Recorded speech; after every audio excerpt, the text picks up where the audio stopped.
और जैसा कि हम लोग पिछले वीडियो में डिस्कस किए थे कि फ्रिक्शन चार्ट के मदद से आप सर्कुलर डक्ट और फिर उस सर्कुलर डक्ट के हेल्प से आप रेक्टेंगुलर डक्ट कैसे निकाल सकते हैं।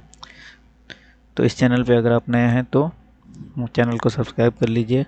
और इस वीडियो में हम डिस्कस करने वाले हैं कि अगर आपके पास CFM है तो इस फ्रिक्शन चार्ट के मदद से आप ओवल डक्ट का सिलेक्शन कैसे कर सकते हैं। ओवल डक्ट जैसे कि हम rectangular duct, circular duct, square duct use करते हैं, वैसे ही हम फ्लैट ओवल डक्ट का भी यूज करते हैं। जो फ्लैट ओवल डक्ट जो होता है एलिप्स टाइप होता है, जिसमें दो एक्सिस होता है। एक माइनर एक्सिस होता है जिसको जो हाइट होता है, और एक मेजर एक्सिस होता है। जैसे हम रेक्टेंगुलर डक्ट में बोलते हैं विड्थ बाई हाइट, वैसे ही ओवल डक्ट में हम बोलते हैं major axis by minor axis. तो आइए देखते हैं कि आप मेजर एक्सिस और माइनर एक्सिस कैसे निकालेंगे अगर आपके पास सर्कुलर डक्ट हो। तो मान लीजिए आपके पास 5000 CFM है, 5000 CFM है, और आप जानते हैं कि फ्रिक्शन लॉस आप 0.08 लेते हैं। तो इस बेस पे सबसे पहले आपको क्या करना होगा, सबसे पहले आपको सर्कुलर डक्ट का सिलेक्शन करना होगा। तो सर्कुलर डक्ट सिलेक्शन करने के लिए कुछ नहीं करना है, आपको इस चार्ट में आना है। ये मान लीजिए 5000 CFM का लाइन है, वर्टिकल लाइन। तो इस लाइन को आप बढ़ाएंगे, आपके पास स्केल होगा तो आप प्रॉपर स्केल से कीजिएगा। और 0.08 वाले लाइन को, अब दोनों लाइन को हम इंटरसेक्ट करेंगे। तो अब देखिए यहाँ पे ये जो पॉइंट मिल रहा है, यहाँ पे मिल रहा है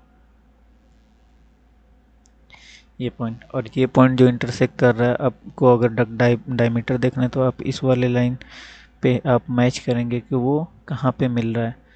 तो अगर मैं देखूं तो ये 26 जो आपको मिल रहा है, 26 इंच, तो ले लीजिए अप्रॉक्स 26 इंच आपको सर्कुलर डाया का डक्ट मिल गया। अब आपको क्या करना है कि आपको इससे फ्लैट ओवल डक्ट निकालना है। तो आप इसी ऐसे चार्ट में जाएंगे दूसरे सीट पे, जैसे रेक्टेंगुलर वाला निकाला था आपने, वैसे ही आपको इक्विवेलेंट फ्लैट डक्ट निकालने को मिलेगा। Equivalent flat Oval duct dimension कैसे निकालेंगे आपको, तो जैसा कि रेक्टेंगुलर डक्ट में हम लोग निकाल रहे थे, जो हमारा चार्ट था रेक्टेंगुलर का, उसमें मैंने सर्कुलर डक्ट और हाइट लिया तो विड्थ निकल के आ गया। सेम वैसे ही यहाँ पे दिया हुआ है आपको equivalent flat Oval duct dimension, और ये दिया हुआ है आपका सर्कुलर डक्ट डायमीटर इन इंच। तो यहाँ से लेके 5 इंच से लेके 44 इंच तक है, ये सर्कुलर डक्ट का इंच में दिया हुआ है। और उसके बाद आपको ये माइनर एक्सिस दिया हुआ है और मेजर एक्सिस दिया हुआ है। माइनर एक्सिस में जैसे आप सिलेक्ट कर सकते हैं, माइनर एक्चुअली जो फ्लैट ओवल डक्ट होता है वो इस तरीके का होता है, इस तरीके का ओवल टाइप होता है। और ये जो हाइट होता है इसको हम लोग माइनर एक्सिस बोलते हैं, जिसको स्मॉल ए से डिनोट करते हैं। और ये वाला जो एक्सिस होता है इसको मेजर एक्सिस बोलते हैं, जिसको कैपिटल ए से डिनोट करते हैं। अब हमारा जो इक्विवेलेंट सर्कुलर डक्ट जो आया था वो था 26 इंच। अब देखेंगे मेरा 26 इंच ये है सर्कुलर डक्ट का डाया। अब हम लोग क्या है कि डक्ट का हाइट कितना ले रहे हैं, ये माइनर एक्सिस है हाइट।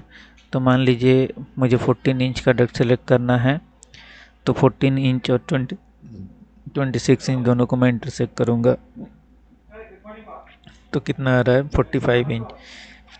तो मेरा यहाँ पे जो डक्ट सेलेक्ट होके आ रहा है, मेजर एक्सिस कितना आ रहा है 45, एंड माइनर एक्सिस कितना आ रहा है 14 इंच। ठीक है, अगर मैं 12 इंच का सेलेक्ट करता तो यहाँ पे कितना आ रहा था 56।